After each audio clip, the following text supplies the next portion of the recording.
بالله من الشيطان الرجيم بسم الله الرحمن الرحيم ولا تهنوا ولا تحزنوا وأنتم الأعلون إن كنتم مؤمنين وقال الله سبحانه وتعالى أيضا ووضع الكتاب فترى المجرمين مشفقين مما فيه ويقولون يا ويلتنا ما لهذا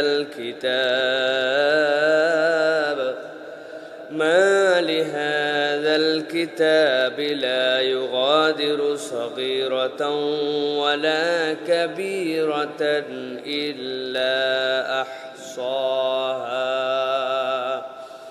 وقال النبي صلى الله عليه وسلم لا يقل أحدكم هلكت إنما يهلككم الشيطان رواه مسلم وقال الله سبحانه وتعالى إن الله وملائكته يصلون على النبي يا أيها الذين آمنوا صلوا عليه وسلموا تسليما اللهم صل على محمد وعلى آل محمد كما صليت على إبراهيم وعلى آل إبراهيم إنك حميد مجيد اللهم بارك على محمد وعلى آل محمد كما باركت على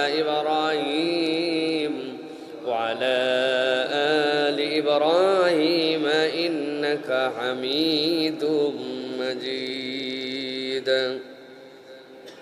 الحمد لله আল্লাহ রাব্বুল আলামিনের কাছে কৃতজ্ঞ হচ্ছি যে আল্লাহ রাব্বুল আলামিন আমাদেরকে সাইয়্যিদুল আইয়াম জুমার দিনে সাইয়্যিদুল মাকান আল্লাহ রাব্বুল আলামিনের ঘরে আল্লাহ রাব্বুল আলামিনের জিকির করার জন্য আমাদেরকে আগে ভাগে আসার বসার তৌফিক যোগ্যতা সুস্থতা মন মানসিকতা পরিবেশ পরিস্থিতি দান করলেন সে আল্লাহর কাছে আমরা আল্লাহ রাব্বুল আলামিনের শেখানো বাক্যে কালিমাতুশ শুকর আদায় করছি সকলে পড়ছি আলহামদুলিল্লাহ দরুদ এবং সালাম বর্ষিত হোক মানবতার মহান মুক্তির দূত আকায়ে নামদার তাজেদারে মদিনা আপনার আমার প্রিয় রাসূল জনাবে মুহাম্মদুর রাসূলুল্লাহ সাল্লাল্লাহু আলাইহি ওয়াসাল্লামের প্রতি সম্মানিত হাজিরিন আজকের এই জুমা পূর্ব সংক্ষিপ্ত সময়ে আমরা অত্যন্ত গুরুত্বপূর্ণ একটি বিষয়ে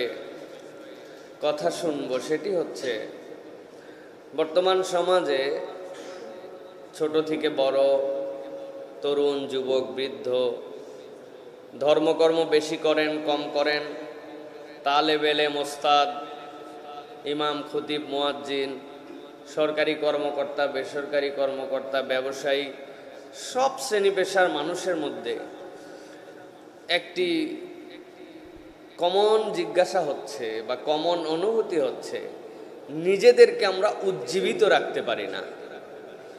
আমরা কেন জানি যে কাজই করি সেটাতেই নিস্তেজ হয়ে যায়।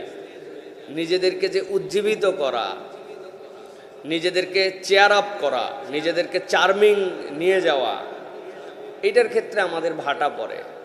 পড়ালেখার ছাত্র পড়তে আর মন টানে না, 3 দিন স্পিড থাকে তো এরপরে 7 দিন স্পিড ছাড়া হয়ে যায়। এবাদত করতে শুরু করি কিন্তু এবাদত কন্টিনিউ করতে ভালো লাগে না।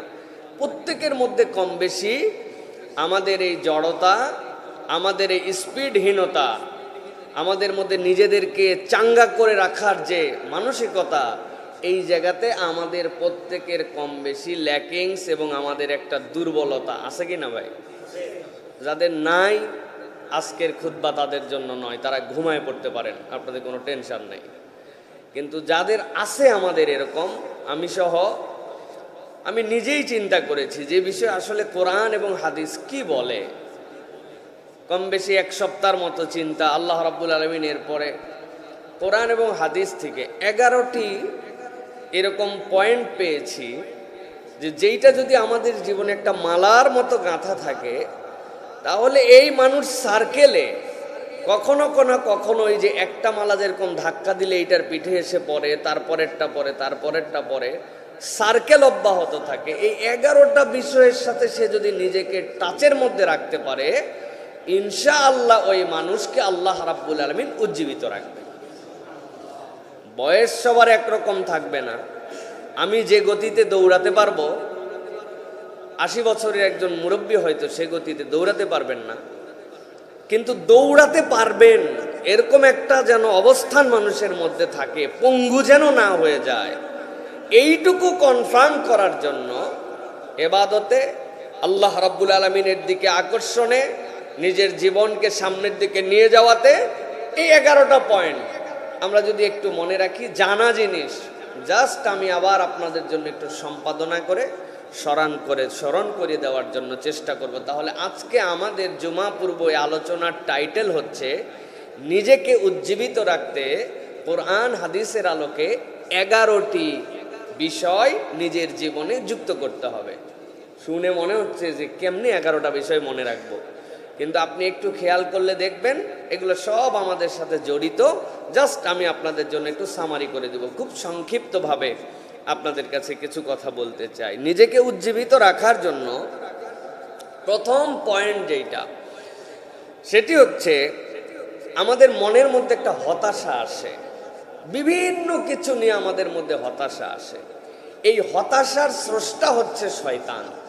হতাশাটা ঢুকায় দেয় শয়তান, আর আশাটা আসে আল্লাহ রাব্বুল আলামিনের পক্ষ থেকে। সুতরাং মনের মধ্যে এটা গেঁথে নিতে হবে, আমি হতাশ মানেই শয়তান আমার উপর ক্রিয়াশীল, আর আমি হতাশার থেকে মুক্ত মানেই আল্লাহ রাব্বুল আলামিনের প্রতি আমি আশাবাদী। সুবহানাল্লাহ। আল্লাহ রাব্বুল আলামিন হযরত ইউসুফ আলাইহিস সালামের ঘটনা যেটি বর্ণনা করেছেন, সেখানে মুমিনদের জন্য কিয়ামত পর্যন্ত কোরআনে ছোট্ট একটু আয়াতে কারিমা দিয়া আল্লাহ রাব্বুল আলামিন দিক নির্দেশনা দিচ্ছেন। ইউসুফ আলাইহিস সালামকে খুঁজতে যখন যাবে, আল্লাহ রাব্বুল আলামিনের পয়গম্বর যে কথা বলেছেন, আল্লাহ পয়গম্বরের কথা, ইউসুফ আলাইহিস সালামের আব্বার কথাকে এত পছন্দ করেছেন, কথাটা আল্লাহ রাব্বুল আলামিনের নয়, ইউসুফ আলাইহিস সালামের পিতার কথা। কিন্তু আল্লাহ এই কথাকে আল্লাহর কালাম বানায়া কোরআনে সংরক্ষণ করেছে। তিনি বলছেন, ইয়া বুনাইয়া, ও আমার সন্তানেরা, ইযহাবু, তোমরা রওনা করো। কোন দিকে রওনা করবে, কেন রওনা করবে? তিনি বলছেন, ফাতাহাসসু মিন ইউসুফ, ইউসুফকে খুঁজতে যাও। খোঁজার জন্য তোমাদেরকে দায়িত্ব দেওয়া হলো। ওয়াখিহি, তার ভাইকেও। ওয়ালা তাইয়াসু মির রাউহিল্লাহ, খবরদার খবরদার, এই খুঁজতে যে যদি খুঁজে না পাও, লোকেশন যদি চিনতে না পারো, ওই দুইজনকে যদি ট্রেস করতে নাও পারো, খবরদার আল্লাহ রাব্বুল আলামিনের আশা থেকে কখনো নিরাশাবাদী হইও না। আশা নিয়ে বের হয়েছ তুমি, শয়তান তোমাকে হতাশ করে দিতে পারে, কিন্তু কখনো তুমি হতাশ হবা না। খুঁজে পাও না পাও, তুমি নিয়ত করে বেরিয়েছো, তোমার জন্য নির্দেশ দিলাম, খোঁজার জন্য রওনা হয়ে যাও। আল্লাহ রাব্বুল আলামিন বলছেন, এরপরে সেই পয়গম্বর এমন একটি কথা বলেছেন, আল্লাহ যেটা এত পছন্দ করেছেন, ইন্নাহু, সেই ব্যক্তি যারা আল্লাহ রাব্বুল আলামিনের উপরে তাওয়াক্কুল করে খুঁজতে যায়, আল্লাহ রাব্বুল আলামিনের উপর ভরসা করে খুঁজতে যায়, আল্লাহ রাব্বুল আলামিনকে আশাবাদী মনে করে রবকে আশার জায়গায় রেখে যারা বেরিয়ে যায়, আল্লাহ রাব্বুল আলামিনের পয়গম্বর বলছেন, লা ইয়াউআসু মির রাউহিল্লাহ ইল্লাল কওমুল কাফিরিন, কেবলমাত্র কাফের সম্প্রদায় ছাড়া আল্লাহর উপরে আর কেউ নিরাশ হতে পারে না। ইমানদারের বৈশিষ্ট্য হবে আশাবাদী হওয়া। এই জন্য হাদিসে কুদসির মধ্যে আসছে, নবীজি সাল্লাল্লাহু আলাইহি সাল্লাম বলেছেন, তুমি তোমার রবকে যেরকম ধারণা করবে তোমার রবকে তুমি সেই রকম পাবে। সুবহানাল্লাহ। এর থেকে সাংঘাতিক কথা আমি আমার জীবনের শুনি নেই। এর উপরে বিশ্বাস করা, এর উপর অটল অবিচল হওয়া একজন ইমানদারের শক্তিশালী হওয়ার সবচেয়ে বড় দিক। আপনি আপনার রবকে যা ধারণা করবেন আপনি আপনার রবকে তাই পাবেন। সুবহানাল্লাহ। এই কথার মানে বুঝছেন আপনি ভাই? এই কথার ওয়েট, এই কথার ওজন, এই কথাটার আল্লাহ রাব্বুল আলামিনের পক্ষ থেকে কি বার্তা? আমি গুনাহগার, কিন্তু আমার রব আমি যত গুনাহ করতে পারি সেইটা ক্ষমা করতে পারেন। আমার রব জান্নাতেরও মালিক জাহান্নামেরও মালিক, আমার রব আমাকে জান্নাত দিতেই পারেন। এই বিশ্বাসটা ইমানদারের মধ্যে যখন আসবে, আমার রব যা ইচ্ছা তাই করতে পারেন, আমার বিশ্বাস যখন এটা আসবে, ওই ইমানদার যে আত্মবিশ্বাসী মুমিন হবে, এই ইমানদারের সামনে দুনিয়া একদিক হয়ে যেতে পারে, কিন্তু ওই ইমানদার তখন আল্লাহ ছাড়া আর কাউকে ভয় করবে না। সুবহানাল্লাহ। এই জন্য প্রিয় ভাইয়েরা, প্রথম নিজেদের জীবন থেকে হতাশা, আমার দ্বারা কিছু হলো না, আমি কিছু করতে পারবো না, কেমনে হলো, বয়স তো কম হলো না, কত কারো হয়ে গেল, মানে আপনারে শয়তান হেন কোনো রাস্তা নাই যে এই দিক দিয়ে আপনারে খোঁচাবে না। আর যত খোঁচাবে তত আপনি হাসবেন আর ভাববেন এইগুলা সব হতাশা শয়তানের পক্ষ থেকে। আল্লাহ বলছেন তুমি নিরাশ হয়ো না, যেই রব আমাকে আশা দিয়েছেন, শয়তান তুই আমারে নিরাশ করে কি করবি। বান্দা একবার যদি হৃদয়ে এটা অনুভব করতে পারে, ওই বান্দার সফল না হয়ে আর কোনো রাস্তা থাকবে না ইনশাআল্লাহ। এই জন্য প্রিয় ভাইয়েরা, আল্লাহ রাব্বুল আলামিন কোরআনুল কারীমের মধ্যে বলেছেন, ওয়ালা তাহিনু ওয়ালা তাহজানু ওয়া আনতুমুল আ'লাউনা ইন কুনতুম মুমিনিন। তোমরা কোনো হতাশ হও না, তোমরা কোনো নিরাশ হও না, ভয় পেও না। আল্লাহ বলতেছেন ওয়ান্তুমুল আ'লাউনা, তোমাদের উপরে কেউ উঠতে পারবে না, ইন কুনতুম মুমিনিন, যদি তোমরা ঈমানদার হতে পারো, তাহলে আল্লাহ রাব্বুল আলামিন তোমাদের উপরে কারো পজিশনই রাখবেন না। সুবহানাল্লাহ। আমাদের উপর কারো পজিশন রাখবেন না আল্লাহ বললেন, কিন্তু আমরা তো দেখি টাকা পয়সায় মুসলমানদের মধ্যে থেকে 1 নম্বর দুনিয়ায় কেউ নাই, প্রযুক্তিতেও দেখা যায় 1 নম্বর দুনিয়াতে কেউ নাই। হ্যাঁ, পাওয়ার যেগুলা গেম খেলতেছে, সবচেয়ে বড় জেট ফাইটার, সবচেয়ে বড় অমুক তমুক, সবই তো দেখি কাফের মুশরিকদের হাতে, তাই না প্রিয় ভাইরা? ওয়া আনতুমুল আ'লাউনার অনেকগুলি ব্যাখ্যা, তার মধ্যে একটা ব্যাখ্যা হচ্ছে দুনিয়ার এই জীবনই একমাত্র জীবন নয়, দুনিয়ার জীবন শেষ হওয়ার পরে যেখানে যায় ফায়সালা হবে, ওই দিন ইমানদারের রাস্তা হবে জান্নাতের রাস্তা, আর কাফের মুশরিকদের দুনিয়ায় সব ছিল কিন্তু রাস্তাটা হবে জাহান্নামের রাস্তা। তা আমরা সব জান্নাতের রাস্তার পথিক। সুবহানাল্লাহ। এই জন্য প্রিয় ভাইরা, ইমানদার, ঈমান এইটার বিশাল দাম, এইটা আমাদেরকে সব সময় সংরক্ষণ করতে হবে। সহিহ মুসলিমের একটা হাদিস বলেছি আপনাদের কাছে, নবীজি বলছেন, লা ইয়াকুল আহাদুকুম হালাকতু, তোমাদের মধ্যে কেউ যেন এরকম কথা না বলে যে আমি ধ্বংস হয়েছি, আমি ধ্বংস হয়ে গেলাম। কেননা ইন্নামা ইউহলিকুকুমুশ শাইতান, শয়তান তোমাদেরকে এই ধ্বংসের এই প্রেরণাটা, এই কথাটা তোমাদের মধ্যে ঢুকায় দেয়।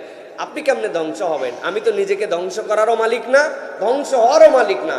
ধ্বংসও করতে পারেন আল্লাহ, সংরক্ষণ করতে পারেন আল্লাহ। আল্লাহ নিজেই বলছেন ইমানদারদেরকে, আল্লাহ রাব্বুল আলামিন তোমরা ভয় করো না, দুশ্চিন্তা করো না। তাহলে এই কথাটা আসে কার পক্ষ থেকে? শয়তানের পক্ষ থেকে। এই জন্য নবীজি বলছেন, আমি শেষ হয়ে গেছি, বরবাদ হয়ে গেলাম, আমার দ্বারা আর কিছু হবে না। জীবনে কখনো এই কথা মুখ দিয়ে উচ্চারণ করবেন। এখানে আরেকটা শিক্ষা আছে প্রিয় ভাই, আমরা নিজেরা নিজেদের ক্ষেত্রে বলি না, কিন্তু আমরা আমাদের বাচ্চাদের ক্ষেত্রে অনেক সময় এই ধরনের কথা বলি। ছোটদের ক্ষেত্রে, তোরে দিয়ে আর কিচ্ছু হবে না, তুই তো শেষ হয়ে গেছিস, তুই বাতিল। পাশের বাসার জন পারে আর তুই পারিস না, তোর সাথের জন আগায় গেল, তোর হয় না কেন? আমরা এরকম করে ডিমোটিভেটেড করি মানুষকে। এই ডিমোটিভেটেড করাও শরীয়তে নাই। আপনি তাকে উৎসাহ দিবেন, আপনি তাকে এগিয়ে যাওয়ার জন্য বলবেন।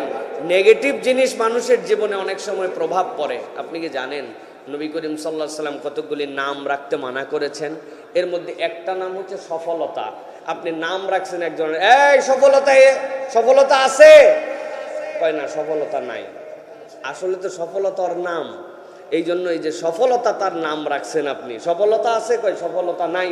হ্যাঁ, তো এই ধরনের যে নামগুলি, এই নাম রাখতে পর্যন্ত নবী করিম সাল্লাল্লাহু আলাইহি সাল্লাম নিষেধ করেছেন যে এই ধরনের নাম পর্যন্ত তোমরা রেখো না, যাতে তার মধ্যে নেগেটিভিটি যেন ঢুকতে না পারে।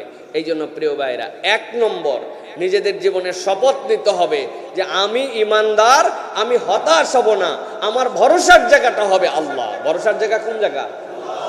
আল্লাহ। এটা 1 নম্বর বিষয় প্রিয় ভাইরা। 2 নম্বরে তাওয়াক্কুল এবং আশাবাদী হওয়া। কোনো ব্যক্তি যদি ডিমোটিভেটেড হয়, নিজের উজ্জীবনী শক্তি খুঁজে না পায়, আল্লাহ রাব্বুল আলামিন বলছেন তার জন্য দায়িত্ব হচ্ছে তাওয়াক্কুল নির্ভর হওয়া। তাওয়াক্কুলটা হবে আল্লাহ রাব্বুল আলামিনের প্রতি, আল্লাহর প্রতি ভরসা করতে হবে। যখন বান্দা আল্লাহর প্রতি ভরসা করবে, তাওয়াক্কুল করবে, তাওয়াক্কুলটা বুঝবে, ওই বান্দা কখনো নিজেকে অনুজ্জীবিত আর রাখতে পারে না। নবী করিম সাল্লাল্লাহু আলাইহি ওয়াসাল্লাম মদিনায় যুদ্ধের দামামা বাজার পরে আল্লাহর নবী সাল্লাল্লাহু আলাইহি ওয়াসাল্লাম জাফর ইবনে আবু তালেবকে যুদ্ধের জন্য পাঠালেন। হাদিসের মধ্যে আসছে, জাফর ইবনে আবু তালেব যখন হাঁটা চলা করতেন, পেছন থেকে দেখলে মনে হতো মুহাম্মাদুর রাসূলুল্লাহ চলাফেরা করছেন। দেখতে যেরকম মিল, চেহারায় সেরকম মিল, হাঁটা চলায় সেরকম মিল। হাবাসায় হিজরত করে গিয়েছিলেন, হিজরত করে চলে আসলেন মদিনায়। আল্লাহর নবী এত খুশি হলেন যে আল্লাহর নবী নিজের গায়ের চাদর পরে গেল। আল্লাহর নবী দৌড়ায় যেয়ে জাফর রাদিয়াল্লাহু তাআলা আনহুকে বুকের সাথে জড়ায় ধরলেন। হযরতে জাফর রাদিয়াল্লাহু তাআলা আনহু যুদ্ধের ময়দানে চলে গেছেন। যুদ্ধের ময়দানে যাওয়ার পরে ইসলামের পতাকা তার হাতে, কাফের মুশরিকরা তার ডান হাতে আক্রমণ করেছে। করার পরে তিনি পতাকাটুকু বাম হাতে আশ্রয় গ্রহণ করেছেন, বাম হাত তার কর্তন করে ফেলেছে। হযরতে জাফরের পরে দাঁত দিয়ে কামড়ায় ধরে ইসলামের পতাকা উঁচু করে রেখেছেন। এরপরে জাফর রাদিয়াল্লাহু তাআলাকে যখন হত্যা করে ফেলা হয়েছে, শহীদ করে দেওয়া হয়েছে, এরপরে জাফর রাদিয়াল্লাহু তাআলার পতাকা অন্য সেনাপতির হাতে গিয়েছে। নবীজির কাছে এই খবর এসেছে, জাফর রাদিয়াল্লাহু তাআলার 3টা সন্তান ছিল। এর মধ্যে একজনের নাম ছিল আব্দুল্লাহ, আরেকজনের নাম আওন, আরেকজনের নাম মুহাম্মদ। এই জাফর জাফর রাদিয়াল্লাহু তাআলার 3 সন্তানের মধ্যে যেইটার নাম মুহাম্মদ, বাপ যেরকম দেখতে সন্তান ওরকম দেখতে, তার মানে এই সন্তানটাও দেখতে নবীজির মতো ছিল। সুবহানাল্লাহ। যার বাপের 2 হাত কর্তন হয়ে গেছে, যুদ্ধে শহীদ হয়ে গেছে, উনি বাড়িতে আসছেন, সন্তানগুলারে ডাক দিছেন। জাফরের 3 সন্তান আল্লাহর নবীর কাছে এসে তারে আদর করে। চাচার কাছে স্নেহ নয়, নবীজি তাদের মাথায় হাত বুলান, আর আল্লাহর নবীর চোখ দিয়ে ঝরঝর করে 2টা চোখ দিয়ে পানি পড়ে যাচ্ছে। জাফরের স্ত্রী দূর থেকে দেখেছেন, ইয়া রাসূলুল্লাহ, ইয়া হাবিবাল্লাহ, আপনার জন্য আমার পিতামাতা কুরবানি হোক। বাচ্চারে আদর করেন, কিন্তু আপনার চোখ দিয়ে পানি পড়ে কেন? অন্য বাচ্চারে আদর করার সময় তো আপনি হাসেন। আল্লাহর নবী আর গোপন রাখেন নাই। আল্লাহর নবী বলছেন, কি বলবো আর, যুদ্ধে এদের বাপকে প্রেরণ করা হয়েছিল, শত্রুপক্ষ তার 2টা হাত কেটে ফেলে দিয়েছে, তাকে শহীদ করে দিয়েছে। আমি নিজে দেখেছি জাফরকে আল্লাহ রাব্বুল আলামিন আমাকে দেখিয়েছেন জান্নাতের মধ্যে। তার 2 হাত নাই, কিন্তু আল্লাহ তারে 2টা পাখা লাগাই দিয়েছেন। ওই পাখা দিয়ে জাফর জান্নাতে ঘুরে বেড়ায়। নবীজি গেছেন সান্ত্বনা দেওয়ার জন্য, জাফরের সন্তানদের কাছে আদর দেওয়ার জন্য। স্ত্রীর কাছে এই খবর কেমনে পৌঁছাবেন? স্ত্রী যেন আশ্রয় পায়, মনের মধ্যে যেন তার সান্ত্বনা আসে। জাফর রাদিয়াল্লাহু তাআলার স্ত্রী এমন একজন মুমিনা, এমন একজন হৃদয়ের প্রশান্ত হৃদয়ের মানুষ। রাসূলুল্লাহ সাল্লাল্লাহু আলাইহি সাল্লাম তাকে সান্ত্বনা দিচ্ছেন। আর এই কথা শুনে জাফর রাদিয়াল্লাহু তাআলার স্ত্রী কোরআনুল কারীমের আয়াত তেলাওয়াত করে আল্লাহর নবীকে উল্টা শুনাইছেন। সাথে সাথে তিনি বলতে শুরু করেছেন, ওয়ামান ইয়াতাওয়াক্কাল আলাল্লাহি ফাহুয়া হাসবুহু। তিনি বুঝাতে চান, ও আমার হাবিব, আপনি আমার কাছে যে খবর নিয়ে এসেছেন আমি বিধবা হয়ে গেলাম, সন্তানগুলা এতিম হয়ে গেল, কিন্তু এইগুলা একটাও আমার কাছে তেমন কোনো বড় বিষয় নয়। আমি আল্লাহর উপরে ভরসা করেছি, আল্লাহ আমার জন্য যথেষ্ট। ইতিহাস সাক্ষ্য দিচ্ছে হযরতে জাফর রাদিয়াল্লাহু তাআলার স্ত্রী দুইজন খলিফার সাথে তার বিয়ে হয়েছিল। এরপরে হযরত আবু বকর রাদিয়াল্লাহু তাআলার স্ত্রী ছিলেন, আবু বকর ইন্তেকালের পরে হযরত আলী রাদিয়াল্লাহু তাআলার স্ত্রী ছিলেন। দুইজন খলিফা তার পরিবারের অভিভাবক আল্লাহ বানায় দিয়েছেন, সুবহানাল্লাহ। এই জন্য প্রিয় ভাইয়েরা, ওয়া আলাল্লাহি ফাতাওয়াক্কালু ইন কুনতুম মুমিনিন, আল্লাহর উপর ভরসা করা, এটা মুখ দিয়ে বললে হয় না ভাই, আমি আল্লাহর উপর ভরসা করছি, আর হঠাৎ করে টায়ার বাস্ট হয়েছে আপনি লাফ দিয়ে উঠে মনে করেন যে ঘরের মধ্যে ঢুকে গেছেন। এটা এত সস্তা কারবার না। এটার জন্য অন্তরের স্থিরতা, আল্লাহর সাথে কানেক্টিভিটি, এইটা আমাদের জন্য অনেক বেশি জরুরি। তবে ইমানদারি এইটা পারে, আল্লাহর উপর ভরসা করতে ইমানদারি এইটা পারে। এই ট্রিটমেন্টটা ইমানদারের জন্য প্রিয় ভাইরা, কেননা ইমানদার ঘাবড়াবে না, তার ভয় হবে, আতঙ্ক হবে, মানবিক কারণে পেরেশানি হবে, দুশ্চিন্তা হবে, কিন্তু তার একটা জায়গা থাকে শেষ পর্যন্ত যে আল্লাহর উপর ভরসা আছে, ইনশাআল্লাহ আমার আল্লাহ আমার জন্য কিছু করবেন। এই যে ভরসার জায়গাটুকু, এই ভরসার জায়গাটুকু আমাদের জন্য খুব বেশি গুরুত্বপূর্ণ। নবী করিম সাল্লাল্লাহু আলাইহি ওয়াসাল্লামের হাদিস কে জানে না? এখানে শুনলে সকলেই বলবেন এই হাদিস তো আমাদের জানা। নবীজি বলছেন, লাউ আন্নাকুম তাওয়াক্কালুন আলাল্লাহ হাক্কা তাওয়াক্কুলিহি লা রুজিকতুম কামা তুরজাকুত তাইর। নবীজি বলছেন, তোমরা যদি ভরসার মতো ভরসা করতে পারো, বিশ্বাস করো, পাখি যেরকম চাকরি বাকরি ব্যবসা, কোনো ব্যক্তির প্রতি ভরসা, কোনো প্রতিষ্ঠানের প্রতি তার আস্থা, এগুলার বাহিরে সকালবেলা খালি পেট নিয়ে বাহিরে যে সন্ধ্যাবেলা ভরা পেট নিয়ে ফেরত আসে, আল্লাহ বলতেছেন পাখিকে যেই আল্লাহ কোনো চাকরি বাকরি ব্যবসা ছাড়া রিজিক দিতে পারেন, ভরসা করতে পারলে আল্লাহও তোমাদেরকে এরকম রিজিক দিবেন, সুবহানাল্লাহ। আমরা গত সপ্তাহে আফ্রিকায় ছিলাম। এই মরুভূমির এ মাথা থেকে, এই বনাঞ্চলের এ মাথা থেকে ও মাথা যে কত বড়, এইটার মাপ যে কত, আল্লাহ রাব্বুল আলামিন এত বিশাল এই জায়গা করেছেন। আমরা ঢুকেছি ভিতরে, হাজারো ধরনের প্রাণী।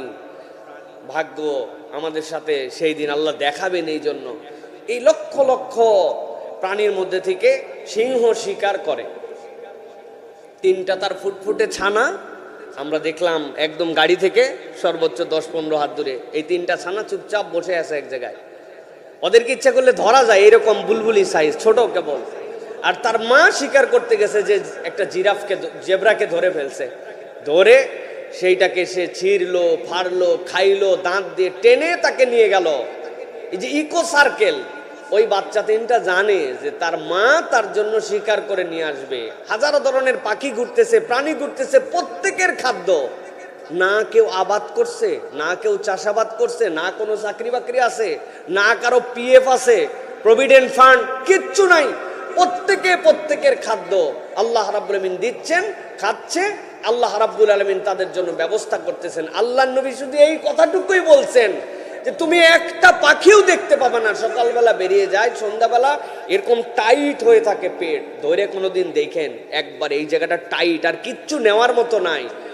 সে মরুভূমিতেই হোক আর তৃণভূমিতেই হোক, শহরের মধ্যে হোক আর গ্রামে হোক, সব জায়গায় যেখানে পাখি আছে সে তার খাদ্য উদর পূর্তি করে আসে। আল্লাহ বলছেন, ভরসা যদি এই পাখির মতো তোমার হৃদয় একবার ঢুকাতে পারতে, আল্লাহ তোমার রিজিকের অফুরান নিয়ামত দান করে দিতে।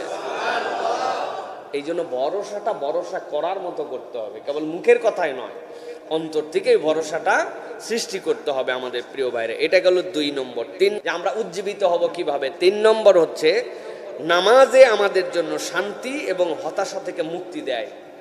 আমার হতাশা, আমার উজ্জীবনী শক্তি কম মানে আমার সালাত ঠিকঠাক মতো হচ্ছে না, আমার স্পিড কমে গেছে মানে আমার সালাতের মধ্যে আমাকে ঠিকঠাক মতো যেই আইটেম, যে সার রস পানি আমার শরীরে আসার কথা, ওইটা আমার শরীরে আসছে না। প্রিয় ভাইয়েরা, আল্লাহ রাব্বুল আলামিন কোরআনুল কারীমের মধ্যেই বলেছেন, সূরা বাকারার 45 নম্বর আয়াতে, ওয়াস্তাঈনু বিস-সাবরি ওয়াস-সালাহ। তোমরা আল্লাহ রাব্বুল আলামিনের কাছে কি দিয়ে সাহায্য চাবে? ধৈর্য এবং সালাতের মাধ্যম দিয়ে। অতএব আমাদের সালাত যদি ঠিক না হয়, আমরা যতই পানি দেই নিচে, কিন্তু শেকড় কাটা। এই জন্য শেকড়ের সাথে সম্পৃক্ততার জন্য আমার সালাতকে আমার সুন্দর করতে হবে। ইন্নাস সালাতা তানহা আনিল ফাহশাই ওয়াল মুনকার। আল্লাহ বলছেন এইগুলি তোমার খারাপ থেকে, অন্যায় থেকে তোমার জীবনকে বাঁচিয়ে রাখবে। যার সালাত অন্যায় থেকে ফিরাতে পারে না, তার সালাতকে নতুন করে ঠিক করার জন্য প্ল্যান করতে হবে। কত মানুষ আমাদের কাছে জিজ্ঞাসা করে, হুজুর সালাতে মনোযোগ পাই না। আমি 3টা আমলের কথা অনেক আগের থেকে বলেছি আপনাদের কাছে, আমরা প্র্যাকটিস এখনো ঠিকঠাক মতো করতে পারি না। 3 আমল করলে 70% সালাত আপনার ঠিক, বাকি 30% শয়তানের ওয়াসওয়াসা থাকলে বাকি স্টেপ নিতে হবে। এর 1 নম্বর, সালাতে দাঁড়ানোর পর এদিক সেদিক তাকানো যাবে না। আপনার সিজদার জায়গাকে আপনাকে টার্গেট ঠিক করে একদম চোখটুকু ওইখানেই রাখতে হবে। আপনার সিজদার জায়গায় আপনার চোখ রাখতে হবে। ডানে নড়াবেন, বামে নড়াবেন, উপরে মাথা তুলবেন, নিচে তুলবেন, আপনার মনোযোগ আসবে না। একদিন 2 রাকাত সালাতে প্র্যাকটিস করে দেখেন, সিজদার জায়গা যেটা টার্গেট ঠিক করে গুলির মতো ওই জায়গাতেই আপনার চোখ রাখতে হবে। রুকুতে যাবেন, 2 পায়ের মাঝে এই জায়গায় তখন আপনার চোখ থাকবে। সিজদায় তো চোখ রাখবে, খোলা থাকবে, কিন্তু সিজদার চোখ রাখার তো জায়গা নাই। কিন্তু এই 2টা জায়গায় চোখ ঠিক রাখতে হবে। আমার চোখ ঠিক থাকে না, বেশিরভাগ মুসল্লির চোখ ঠিক নাই, নামাজে চোখ ঠিক নাই। 2 নম্বর, ট্র্যাডিশনাল 3 তাসবির রুকু সিজদা বাদ দিয়ে দিতে হবে। 7 তাসবিতে রুকু, 7 তাসবিতে সিজদা, এর কমে আমি উঠবো না। এটা আপনি ঠিক করেন 2 রাকাত নামাজে, আজকেই জুমার সালাতের পরে আপনি করে দেখেন। আর 3 নম্বরে, যদি এর পরেও ঠিক না হয়, নবীজির যে আমলটি আমরা বাদ দিয়ে দিছি সেটি হচ্ছে আউযু বিল্লাহি মিনাশ শাইতানির রাজিম পরে বুকটা কিবলার দিকেই থাকবে, মাথাটা শুধু কাত করে দিয়ে 3 বার থুতু ফেলার মতো ইশারা করতে হবে। এই 3টা আমল করে দেখেন, আপনার সালাতের মধ্যে আপনি নতুন সৌন্দর্য খুঁজে পাবেন ইনশাআল্লাহ। প্রিয় ভাইয়েরা, বাকি যে 30 ভাগ, ওইটার জন্য আলাদা ডোজ আছে। সূরা কেরাতগুলা ঠিক করা, মাঝে মাঝে নিজেকে পানিশমেন্ট দেওয়া। নামাজের মধ্যে পানিশমেন্ট কি? আমি আলাম তারা কাইফা ফাআলা রাব্বুকা বিআসহাবিল ফিল আলাম ইয়াজআল কাইদাহুম ফি তাদলিল এই পর্যন্ত মনোযোগ রাখছি। তারপরে দেখি মন অন্য দিক গেছে, আমি আবার আলাম তারা শুরু করছি। করার পর 3 আয়াত পরে মনোযোগ আবার আলাম তারা পড়ছি। 1 রাকাতে সুন্নতে নফলে 7 বার আলাম তারা পড়াইছি। বেটা তুই ঠিক হবি, তারপরে আমার কেরাত শেষ হবে। 3 দিন করলে শয়তান বলবে বাপরে বাপ, হ্যাঁ তো মাত্র 7 আয়াত পরে এখানে কয়টা সওয়াব পাইতো, এখন এমন টাইট দেওয়া দিছে 1 রাকাতেই কয়েক হাজার সওয়াব কামাই করছে। এর সাথে লাগার দরকার নাই, তুই মনোযোগ দিয়ে তাড়াতাড়ি শেষ কর 2 রাকাত। সিস্টেম আছে ভাই, নিজের নামাজকে শৃঙ্খলাবদ্ধ করা। এইটা যদি করি তাহলে কি হবে, আমার যে হতাশা, জীবন থেকে হতাশা দূর হবে। আপনি মিলাতে পারবেন না, আল্লাহ রাব্বুল আলামিনের হিসাব বাহ্য চক্ষে আপনার সবকিছু হিসাব মিলবে না। আল্লাহর হিসাব আল্লাহ রাব্বুল আলামিন জানেন কিভাবে আপনাকে দিবেন, কিন্তু আল্লাহর কথায় আপনাকে ঈমান রাখতে হবে। ইন্নাস সালাতা তানহা আনিল ফাহশাই ওয়াল মুনকার।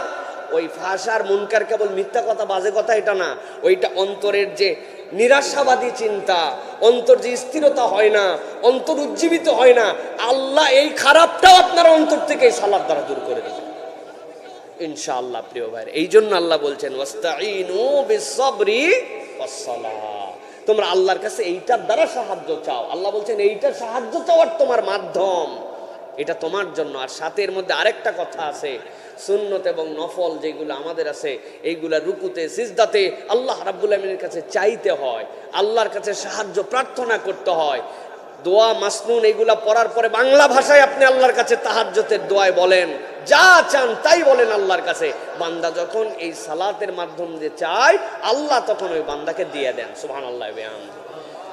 সুতরাং এইটা আমাদের 3 নম্বর বিষয়। 4 নম্বর বিষয়, প্রিয় ভাইয়েরা, কোরআন হচ্ছে হৃদয়ের জন্য শিফা। আমরা উজ্জীবিত থাকতে চাই, কিন্তু কোরআনের সাথে আমাদের কোনো সম্পর্ক নাই। কোরআনের সাথে সম্পর্ক না থাকলে মানুষ নিজেকে উজ্জীবিত রাখতে পারবে না। এই জন্য বলা হয় আলা বিযিকরিল্লাহি তাতমাইন্নুল কুলুব। আল্লাহ রাব্বুল আলামিন সূরা রাদ 23 নম্বর সূরার 28 নম্বর আয়াতে বলছেন, বান্দা তোমার অন্তরের প্রশান্তি হচ্ছে কোরআন। অন্তরের প্রশান্তি কি? কোরআনুল কারীম। কিভাবে অন্তরের প্রশান্তি?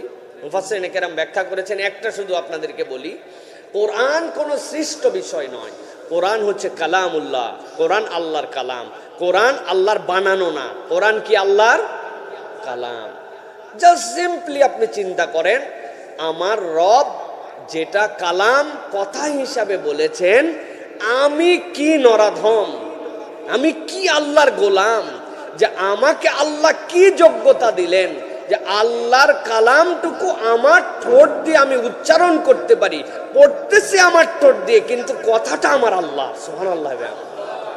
যেটা সৃষ্ট নয়, আসমান সৃষ্টি, জমিন সৃষ্টি, মানুষ সৃষ্টি, কোরআন সৃষ্টি না। কোরআন কি? কালামুল্লাহ, আল্লাহর কালাম। সুতরাং এটার একটা এফেক্ট আছে ভাই। এই যে বলে না 3 কুল পড়েন, পড়ার পরে গা মোছে করেন, তারপরে আয়াতুল কুরসি পড়েন, এইটার একটা দাম আছে, এটা ফজিলত আছে। আপনার মাথায় সবকিছু বুঝে আসবে না, দুনিয়ারই তো অনেক কিছু আমাদের বুঝে আসে না, কিন্তু ভাব ধরি আমরা সব বুঝে ফেলাইছি একবারে, আমার থেকে বোঝেন না আর কেউ নাই, এরকম একটা ভাব নিয়েছি। কিন্তু এই মানুষে অনেক কিছু নিজেই কয়দিন আগ পর্যন্ত বুঝতো না।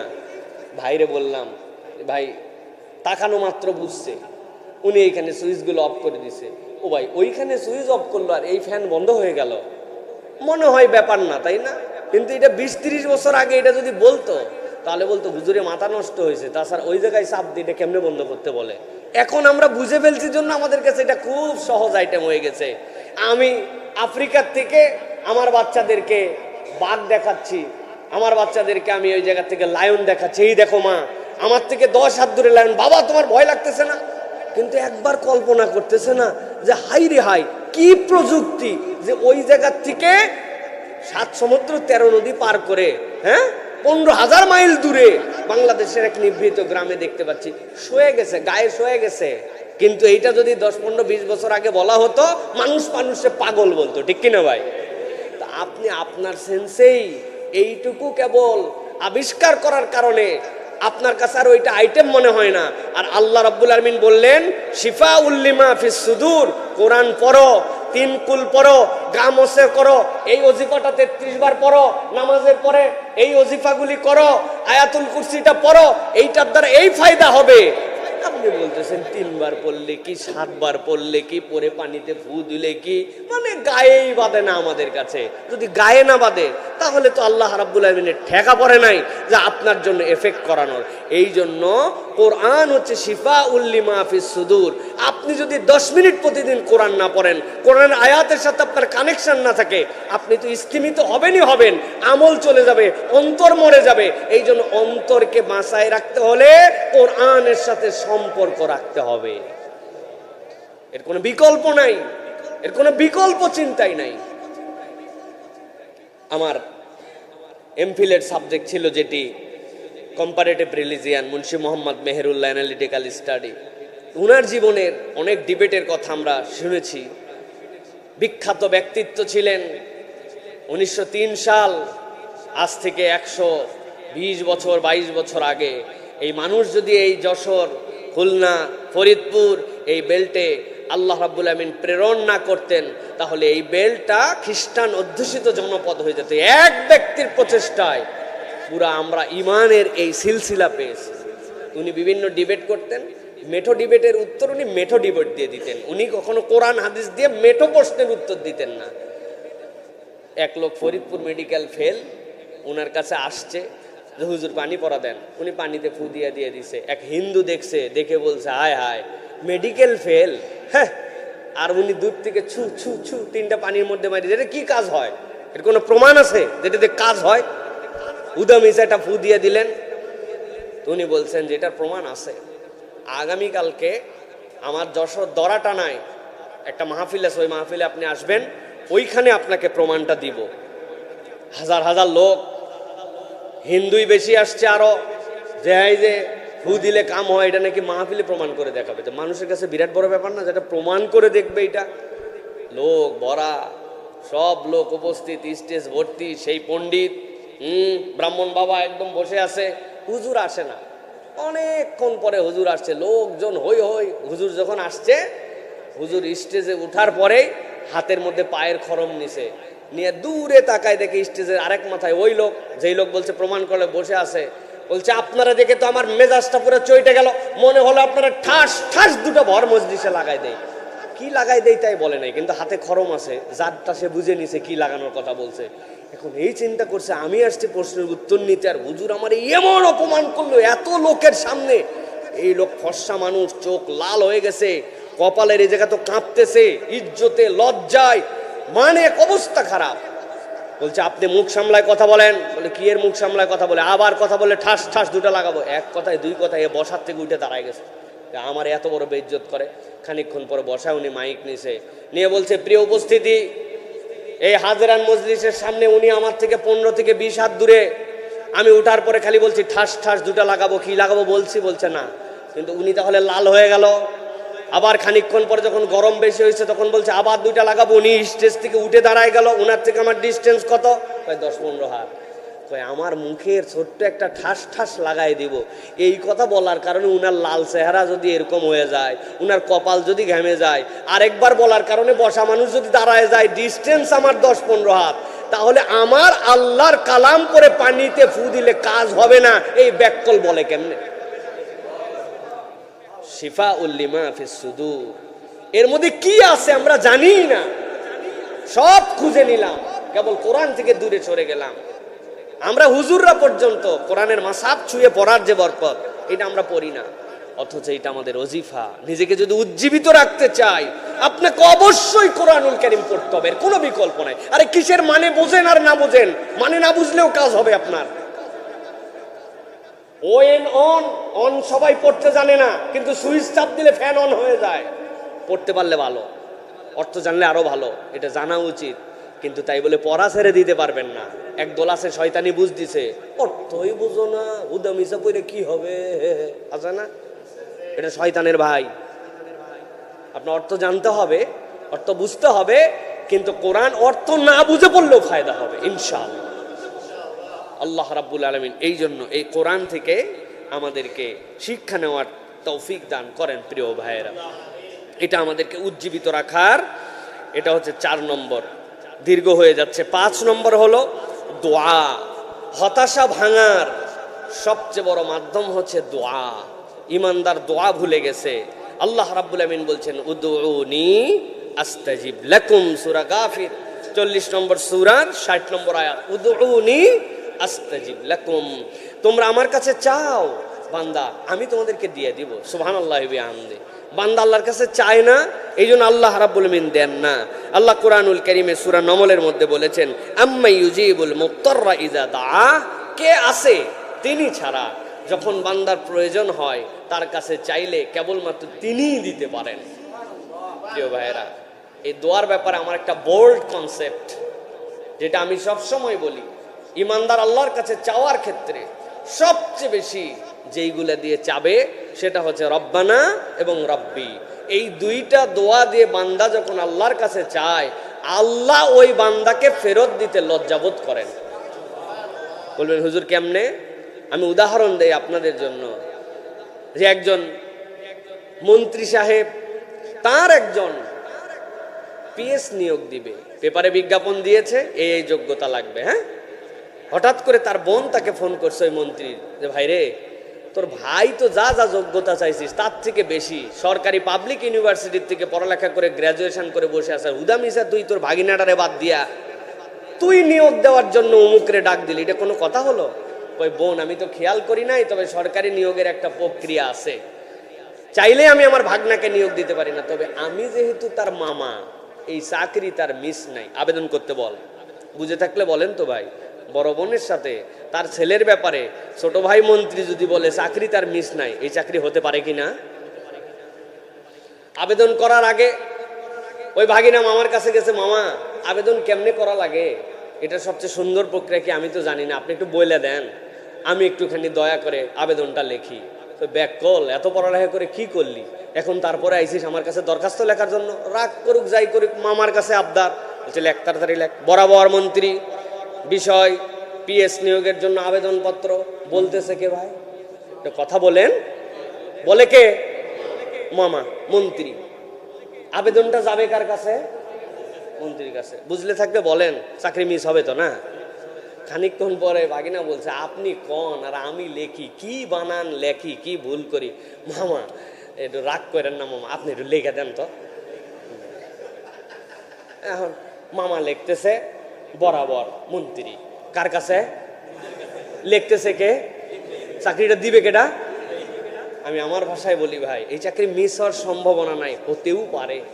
মন্ত্রী হয়তো পছন্দ করছিল, কিন্তু প্রধানমন্ত্রীর আরেকজন পছন্দ আছে, এই জন্যই চাকরি যেতে পারে। কিন্তু একবার ভেবে দেখেন, আপনি আল্লাহর কাছে বলতেছেন রব্বানা যালামনা আনফুসানা, রব্বানা, ও আমার আল্লাহ। এই দোয়াটা শিখাইছে কে? এই দোয়াটা বলতেছে কে? এই দোয়াটা কবুল করবে কে? যে আল্লাহ রব্বানা যালামনা বলে শিখাইছেন, যেই আল্লাহ রব্বানা আতিনা ফিদ দুনিয়া বলে শিখাইছেন, যেই আল্লাহ রব্বিশরাহ লি সাদরি শিখাইছেন, ওই আল্লাহ বান্দা যদি দিল দিয়ে দোয়া করে এই দোয়া ফিরাতে পারেন না। এই জন্য প্রিয় ভাইরা, দোয়া হলো হতাশা ভঙ্গের হাদিয়া। এই জন্য আল্লাহ রাব্বুল আলামিন বলছে উদউনি আস্তাজিব লাকুম, চা বান্দা, উত্তর আমি দিব। আমি চাইতে পারি না, দেনে ওয়ালা তৈয়ার হে, লেনে ওয়ালা হি নেই। দেওয়ার লোক রেডি, আমার দোয়া করার মতো সময় নাই। নামাজের পরে ভক্কত চক্করে কি বলতেছে ভাই? লা ইলাহা ইল্লা আনতা সুবহানাকা ইন্নী কুনতু মিনাজ জালিমিন। আল্লাহ তুমি ছাড়া কোনো ইলাহ নাই, বড় ঝামেলায় আছি। ইন্নী, নিশ্চয় আমি ঝামেলা আছি। ওর খাওয়া, ওর টাকা, ওর আয়োজন, হুজুর বলতেছে আমি ঝামেলায় আছি, একবারও হ্যাঁ নাম বলে না। কি হিসাব বেকুব আমরা ভাই, চিন্তা করছেন আপনি? তাহলে আল্লাহর কাছে আমরা কেমনে চাইলাম প্রিয় ভাইরা? এই জন্য যার চাওয়া তাকে চাইতে হয়, চাওয়ার মতো চাইতে হয়। উদউনি আস্তাজিব লাকুম, এই আয়াতের প্রতি ঈমান না থাকলে আপনি কাফের হয়ে যাবেন। আর আল্লাহ রাব্বুল আলামিন ইন্নাকা লা তুখলিফুল মিয়াদ, আল্লাহ কখনো নিজের ওয়াদা ভঙ্গ করেন না। আপনি চাইতে পারলে আল্লাহ দিবেনই দিবেন। সুবহানাল্লাহ। চান, চাওয়াটা শিখে নেন প্রিয় ভাইরা। এই জন্য আল্লাহ রাব্বুল আলামিন বলছেন দোয়া হতাশা ভঙ্গের হাতিয়ার। এটা হচ্ছে আমাদের 5 নম্বর বিষয়। আর দোয়া হুয়াল ইবাদাহ, এটা নবী করিম সাল্লাল্লাহু আলাইহি ওয়াসাল্লাম বলছেন দোয়া স্বয়ং ইবাদত। অন্যদিন আবার এই বিষয়ে কথা বলবো প্রিয় ভাইরা। 6 নম্বর, কষ্টের পরেই সহজীকরণ আসবে, এই বিশ্বাসটা আপনার হৃদয়ের মধ্যে রাখতে হবে। ইন্না মাআল উসরি ইউসরা। এটার তাফসীর যারা আমার স্টুডেন্ট আছেন তাদের জন্য বললাম, তালেব ইলম আছেন তারা এই তাফসীরটা আরেকবার পড়বেন। ইন্না মাআল উসরি ইসরা, ইন্না মাআল উসরি ইসরা। এখানে নাকেরার সাথে মারেফা এবং একই শব্দের কারণে আরবির যে আল্লাহ রাব্বুল আলামিন অসাধারণ সৌন্দর্য ঢুকায় রাখছেন। আল্লাহ বলছেন বান্দা তোর বিপদের বদলে কমসে কম আমি তোকে 2টা সুখ দিব। প্রত্যেক অস্থিরতার পর আপনার 2টা প্রশান্তি আসবে মিনিমাম। আল্লাহ এর মধ্যে, এই আয়াতের মধ্যে এটা ঢুকায় রাখছেন প্রিয় ভাইরা। অতএব আপনাকে বিশ্বাস রাখতে হবে, বিপদ আসতেই পারে, আল্লাহ রাব্বুল আলামিন পরীক্ষা করতেই পারেন, কিন্তু আমার এই পরীক্ষা কখনো ব্যর্থ নয়। নবীজি বলছেন মা ইউসিবুল মুসলিমা মিন নাসাবিন ওয়ালা ওয়াসাবিন ইল্লা কাফফারাল্লাহু বিহা মিন খাতায়া। তার একটা কষ্ট তার গুনাহ মুক্তির কারণ ছাড়া তার কাছে আসে না। একটা পায়ের তলে কাটা ফুটলেও, একটা মশা কামড়ালেও, চুলকায় একটা কষ্ট পাইলেও, ইস শব্দ হলেও, প্রত্যেকটা আল্লাহ রাব্বুল আলামিন কাফফারাল্লাহু খাতায়াহু, আল্লাহ তার কোনো না কোনো গুনাহ আল্লাহ মাফ করে দেন। সুবহানাল্লাহ। কি ঈসা আল্লাহ আমার প্রতি রহম করছেন। আমি আমার চোখের দেখার বলে উষ্টা খাইছি, উষ্টা খাই আমার নোকে ব্যথা লাগছে, আর আল্লাহ বলছেন ব্যথা পাইছিস যেহেতু যা কিছু গুনাহ মাফ করে দিলাম। কে ঈসা ব্যাককল বান্দা, এটা চিন্তা করছেন?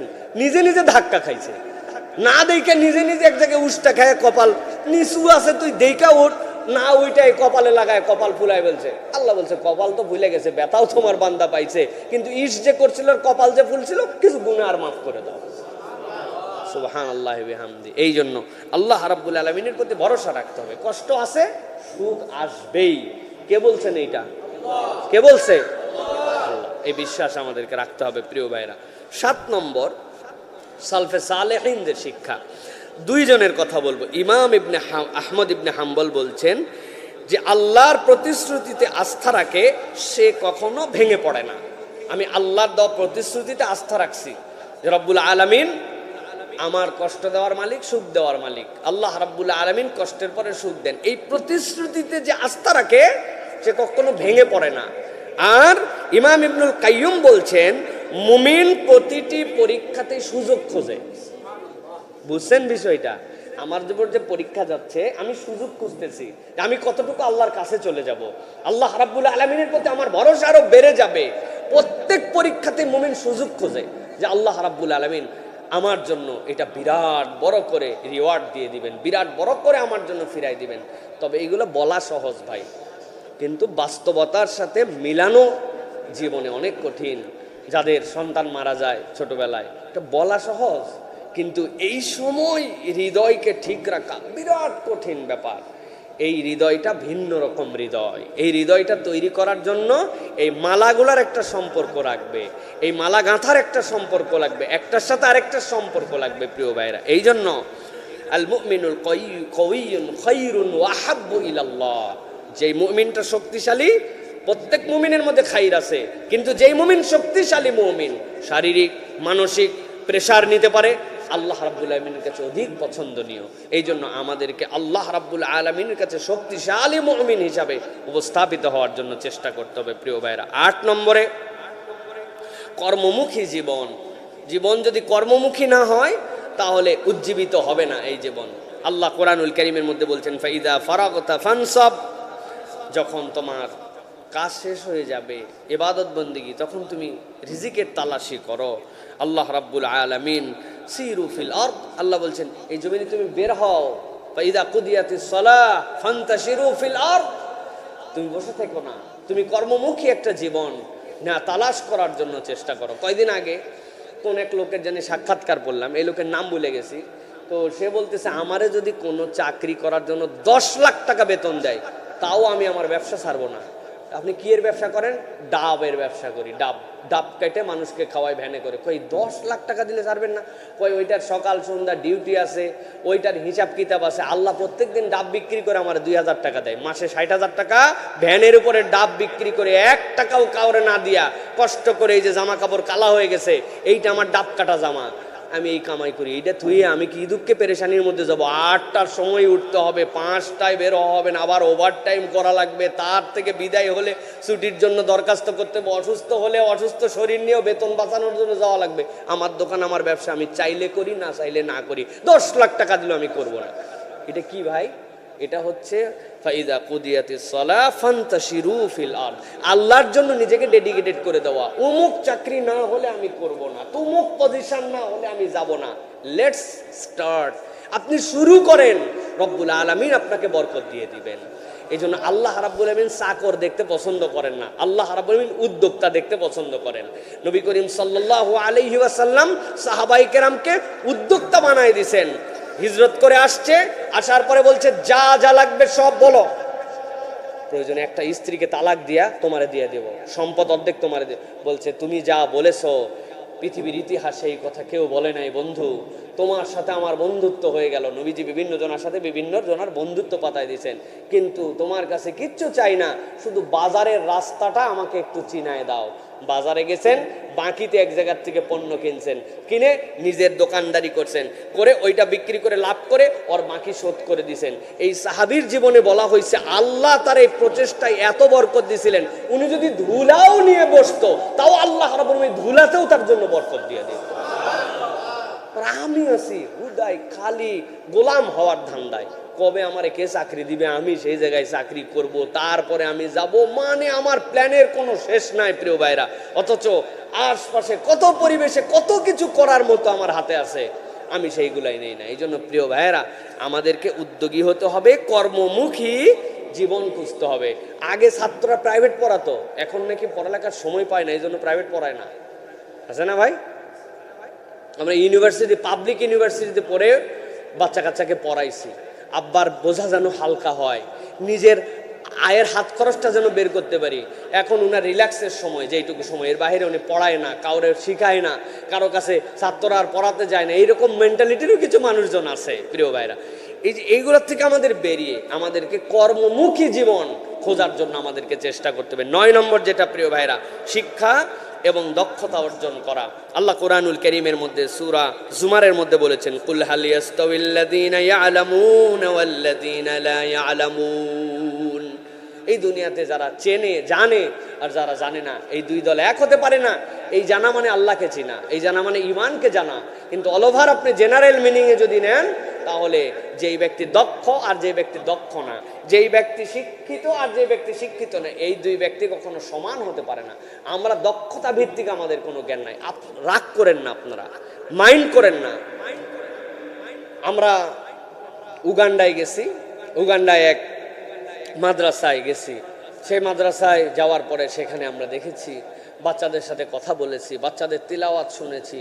বিশ্বাস করেন এই বাচ্চাগুলি ছোট ছোট 5, 6, 7 বছর থেকে বয়স থেকে, কিন্তু এদের কাছে যখন আমরা আরবিতে কথা বলছি তখন এই আরবি কথাগুলি প্রত্যেকটা বাচ্চা বোঝে। ওরা সোহেলি ভাষার লোক। হ্যাঁ, মাদ্রাসার খাওয়া দাওয়ার অবস্থা খারাপ, সেখানকার তারা পিছিয়ে পড়া জনপদ। এই টুকটুক বাচ্চা বলেন, হুজুর এগুলো আরবি আমরাও বুঝি, এত সহজ না। ওদের এক ওস্তাদ বলছে, তোমাদের কাছে বাংলাদেশ থেকে মেহমান আসছে, তোমাদের মধ্যে কেউ একজন কি আসো যে এসে তোমাদের মেহমানদেরকে, সিলেক্টেড না কেউ, আসো আসো, কে আসবে এই মেহমানদেরকে শুভেচ্ছা জানাবে। তারা একজন সাহস করে উঠে এসে আমাদেরকে যে শুভেচ্ছা বাণী তারা উপস্থাপন করেছে, আমি আব্দুল্লাহ সাইফুল্লাহ হয়তো ওর বয়সে লায়ক ছিলাম না।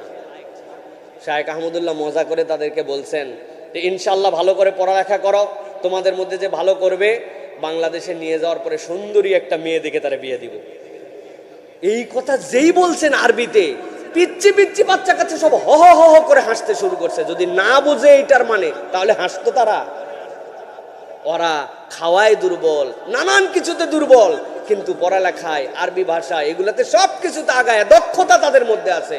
আর আমরা দাওরা ফারেক, কামেল পাস, আরবিতে একবারে গ্রাজুয়েশন শেষ করছি, 2 কলম আরবি লিখতে পারি না, 2 কলম আরবি বলতে পারি না, আরবির একটা ইবারতের অর্থ পর্যন্ত বলতে পারি না।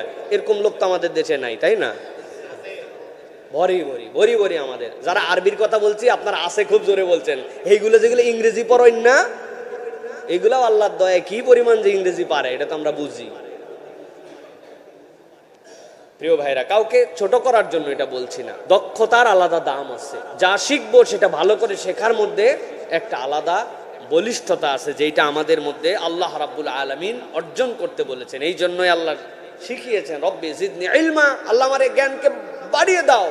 এটা না থাকলে আপনি চার্মিং পাবেন না, আপনার নিজের মধ্যে একটা আত্মবিশ্বাস আপনি পান না, আপনি কিছুই জানেন না, ভালো করে কিচ্ছুই শিখেন নাই, সবগুলা হাও হাও হাও হাও উপদ্যে উপদ্যে। কোনো একটা ফোনের ব্যাপারে আপনার যে একটা গাম্ভীর্য, একটা জ্ঞান অর্জন করা নাই। ফারায়েজ যদি ধরা হয়, বেশিরভাগ মাদ্রাসার ছেলে পেলে বলবে না হুজুর আসলে তো কঠিন বিষয়, ওল আসাবা এগুলো কিছু কিছু পড়ছিলাম কিন্তু এখন পারি না। ভাই, ইসলামী শরীয়তের সবচেয়ে বড় ফারায়েজের দিক, এটা 7 দিন লাগে ঠিক মতো শেখার জন্য। একটা ছাত্র যদি খালি এটাই মাহের হয়, পারদর্শী হয়, সমাজে তার প্রভাব পড়ে যাবে, মানুষজন তার কাছে দৌড়ায় আসবে, আমার সম্পদের হিসাব বের করে খাট খাট করে আপনি বেড়ে দিবেন। এটার ব্যাপারেও আফসা আফসা ধারণা, কোনো ধারণা নাই আমাদের, আসেন এরকম প্রিয় ভাইয়েরা। এই জন্য এই বিষয়গুলিতে আমাদের চার্মিংটা আসবে কি থেকে, যে আপনি যখন কোনো একটা বিষয় বুৎপত্তি অর্জন করছেন, এটা খুব গুরুত্বপূর্ণ। শেষ 2টা পয়েন্ট বলবো প্রিয় ভাইয়েরা। একটা হচ্ছে সময়ের ব্যবহারে ইতিবাচকতা। আপনার সময় ম্যানেজমেন্ট লাগবে। আপনার সময় ম্যানেজমেন্ট যদি না থাকে, আপনি আপনার নিজেকে উজ্জীবিত করতে পারবেন না। ভাই, আপনার সারাদিন কিভাবে কাটে? ভাই, সারাদিন ফজরের নামাজ পড়ি, এরপরে উঠি, ব্যবসায় যাই, চাকরি বাকরি করে আসি, সন্ধ্যার পরে তারপরে তো মাগরিবের নামাজ পড়ি, রাত্রেবেলা শুই। এটা আপনার কি টাইম ম্যানেজমেন্টে? ভাই, আপনার তো কোনো টাইম ম্যানেজমেন্ট হলো না। আপনি প্রত্যেক দিন প্রোডাক্টিভ কি করেন? হ্যাঁ, আপনার সময় কিভাবে ব্যয় হয়, প্রোডাক্টিভিটি কি আপনার? আপনি যদি এটা হিসাব না করতে পারেন, টাইম ম্যানেজমেন্ট যদি লিখতে না পারেন, তাহলে আপনার এর দ্বারা উজ্জীবিত হওয়ার আপনার দ্বারা অসম্ভব। আমরা ম্যাক্সিমাম টাইম ম্যানেজমেন্ট বলতে আমাদের কিচ্ছু নাই। আপনি হিসাব করে দেখেন, টাইম ম্যানেজমেন্ট নাই আমাদের। এই টাইম ম্যানেজমেন্ট আমাদের জন্য খুব জরুরি। শাইখ আহমদুল্লাহ আমার একটা বুদ্ধি দিলেন যে, সাইফুল্লাহ ভাই, আমি একটা জিনিস করতেছি, আপনি একটা চেষ্টা করেন। ফোনের পয়েন্ট থাকবে, ফোন বিছানাতে শুয়ে সোফাতে কাত হয়ে চিত হয়ে না, ফোন এক জায়গায় রাখা থাকবে, আমি ওই জায়গায় যে ফোন ব্যবহার করব। আর সেলফোনের থেকে ফেসবুক, ইউটিউবের অ্যাপ ডিলিট, যদি প্রয়োজন হয় ল্যাপটপে যে ব্যবহার করব। ওইটুক সময় আমার নির্ধারিত হোয়াটসঅ্যাপ চেক করার সময় থাকবে, ইউটিউব দেখার সময় ফেসবুক, তবে সেটা ফোনে না। ফোনে এই দুই, আপনি এই 2 অ্যাপস 3 দিনের জন্য আমি আপনার কাছে করজোরে অনুরোধ করলাম, ফেসবুকের অ্যাপসটা ফেলে দেন, ইউটিউবের অ্যাপসটা ফেলে দেন। দেখেন আপনি আর কাজ খুঁজে পাচ্ছেন না ভাই। আর ফোন ধরার জায়গা ঠিক করতে হবে, যেখানে সেখানে আপনার ফোন ধরা না। আমার ফোন আমি ওই জায়গায় যাই ধরি, ওই জায়গায় দেখে আবার চলে আসি। তাহলে আপনি দেখবেন আপনার হাতে কত সময় আপনি কল্পনার মধ্যে নিতে পারবেন না। আপনার কাছে পেরেশান লাগবে কয়দিন, আরে কি করব, করার তো কিছু নেই, করবোটা কি আমি এখন, এরকম ফিল হবে আপনার কাছে প্রিয় ভাইরা। এইটা উজ্জীবিত করে দিবে আপনাকে, হ্যাঁ আমার এখন কিছু করার আছে, কিছু আমাকে করতে হবে। টাইম ম্যানেজমেন্ট এইটা প্রিয় ভাইরা। এই জন্য হাদিস আসছে, এইটা আর বলার কি, আপনারা সবাই জানেন, নি'মাতানি মাগবুনুন ফিহিমা কাসীরুম মিনান নাস আস-সিহহা ওয়াল ফারাগ। দুইটা নিয়ামতের ব্যাপারে মানুষ সবচেয়ে বেশি গাফেল, একটা সুস্থতা আর একটা অবসর। এটার কোনো পাত্তা দেয় না পাবলিক। যখন অসুস্থ হয় তখন বুঝে হায় হায়, যখন ব্যস্ত হয়ে যায় তখন বুঝে কত হাতে সময় ছিল। এই জন্য প্রিয় ভাই এই দুইটা বিষয়। আর সর্বশেষ বলবো, নিজেকে উজ্জীবিত রাখতে হলে সমাজে অবদান রাখতে হবে প্রিয় ভাইরা। সমাজে যদি আপনার কোনো কন্ট্রিবিউশন না থাকে, আপনি নিজেকে উজ্জীবিত রাখতে পারবেন না। সমাজের সাথে আপনাকে সম্পৃক্ত হতে হবে, এটার পজিটিভিটির সাথে আপনাকে নিজেকে সম্পৃক্ত রাখতে হবে। তাআওয়ানু আলাল বিররি ওয়াত তাকওয়া ওয়া লা তাআওয়ানু আলাল ইসমি ওয়াল উদওয়ান। সমাজের সাথে আপনার একটা কন্ট্রিবিউশন আছে। আমি একটা পরীক্ষামূলক আমল দেই, আগামী বুধবারে আপনি যে মসজিদে জুমা পড়বেন নিয়ত করছেন, অথবা আপনার কাছের মসজিদে বুধ বৃহস্পতিবারে 4-5 জন বন্ধু মিলে মসজিদ সাফ করতে যাবেন। মসজিদের ফ্যানগুলো কালো, মসজিদ ফ্যানগুলো পরিষ্কার করে দিয়েছেন, লাইটগুলো ময়লা, লাইটগুলো সিঁড়িটা ভালো করে ঘুষে একদম মনে হবে যে না আর সম্ভব না, আর সম্ভব না এই অজুখানা পরিষ্কার করা সম্ভব। আপনি একটু ব্লিচিং নিছেন, আপনি একটু যেই যেই কেমিক্যাল লাগে, ম্যাটেরিয়ালস লাগে, এগুলো সব নিয়ে টিয়ারসে অজুখানা ধুইয়া একদম চকচকা করে জুম্মার নামাজ পড়তে আইছেন ওই মসজিদে, আপনি হৃদয়ের মধ্যে একটা শান্তি পাবেন যে আমি একটা কিছু করে আসছি। বাড়িয়ালিকে মসজিদের অজু এই সামনের যে জায়নামাজগুলো আছে 3টা চুপ করে হাতে করে এসার নামাজ পড়ে নিয়ে চলে যাবেন, যে গরম পানির মধ্যে দিয়ে পাউডার দিয়ে ভিজাইয়া ধুইয়া সুন্দর করে ফ্রেশ করে একটু সুগন্ধি লাগায় মসজিদে আছে বিছাই দিয়ে পিছনের কাতারেই বসেন, কিন্তু এই সুগন্ধিটা আপনার হৃদয়ের মধ্যে ওইখান থেকে পাবেন। সমাজের জন্য কন্ট্রিবিউশন, আপনি সমাজের জন্য কি করছেন, একটা মানুষের জন্য কি করেছেন। মনে হয়েছে আশপাশটা আজকে ঝাড় দিব, যা আছে কপালে, আমার বাড়ি থেকে 200 হাত পর্যন্ত রাস্তার পাশে ময়লা শ্যাওলা সব তুলে তুলে রাস্তার সব ময়লা ডানে বামে পরিষ্কার করে আপনি আজকে গোসল করছেন। ওই গোসলটার যে মজা পাবেন আপনি ওই ময়লাগুলা সাফ করার পরে, আপনি কল্পনাই করতে পারবেন না ওটার আনন্দ কি, ওইটা হৃদয়ের মধ্যে কি ফিলিংস দেয়। এই জন্য সমাজে আপনাকে কন্ট্রিবিউট করতে হবে, ভালো কোনো কাজের মধ্যে আপনাকে ঢুকতে হবে প্রিয় ভাই। এই জন্য খায়রুন নাস আনফাউহুম লিন-নাস, আল্লাহ নবী বলছেন উত্তম মানুষ সে মানুষের কল্যাণ করে যে। আমরা যদি এই কাজগুলি করি আমরা নিজেদেরকে উজ্জীবিত করতে পারবো। তাহলে 11টা পয়েন্ট বলেছি। সমাজে অবদান রাখা, সময়ের ব্যবহারে ইতিবাচকতা, শিক্ষা এবং দক্ষতা অর্জন, কর্মমুখী জীবন, সালাফদের জীবন থেকে শিক্ষা গ্রহণ, কষ্টের পরে প্রশান্তি আসবে বিশ্বাস, দোয়া হতাশা ভঙ্গের হাতিয়ার, কোরআন হৃদয়ের শিফা, নামাজে শান্তি এবং হতাশার মুক্তি, তাওয়াক্কুল এবং আশাবাদ। আর সর্বপ্রথম বলেছিলাম শয়তানের অস্ত্র হতাশা, সেখান থেকে নিজেকে মুক্ত করে ফেলা। আমরা যদি এই মালাটা সার্কেল আকারে রাখি ইনশাআল্লাহ আল্লাহ রাব্বুল আলামিন আমাদেরকে আমাদের জীবনকে সুন্দর করে দিবেন। যদি ভুলে যাই এই পয়েন্টগুলি সমস্যা নাই। এই যে আমার ছেলেপেলেরা 20-30 জন এরা আসে, এরা ইউটিউবে প্রোগ্রামগুলি দেয়, আপনারা দেখে নেবেন। এখান থেকে কত কিছু সার্চ দিয়ে খুঁজলেন। আপনি যে মসজিদে জুমার সালাত আদায় করেছিলেন সেখানের এই বিষয়টা আমার জানা দরকার, এইটা না একটু সার্চ করে খুঁজে 5 মিনিট কাজে লাগাতে পারেন। বড় কোনো আলেম ওলামাদের এই বিষয়গুলি যেন আপনি একটু শুনতে পারেন। ফাও ফাও ওই সংবাদের উপরে চটকদার টাইটেল দেখে দেখে রাতকে দিন একই নিউজ ক্লিকের পরে ক্লিক করে দিচ্ছি। একটা সাবজেক্ট শুনে শেষ করছি, এটাও তো আপনার একটা প্রোডাক্টিভিটি, যে 15 মিনিটে একটা লেকচার প্রত্যেক দিন শুনি আমি, যেটা শুরু আছে শেষ আছে, এরকম একটা জিনিস শুনলাম। তাহলে হবে কি, আমাদের এই মাইন্ড সেটআপটা পরিবর্তন হবে। আল্লাহ রাব্বুল আলামিন যেন আমাদেরকে উজ্জীবিত হয়ে আল্লাহর জন্য কিছু করার তৌফিক দান করেন।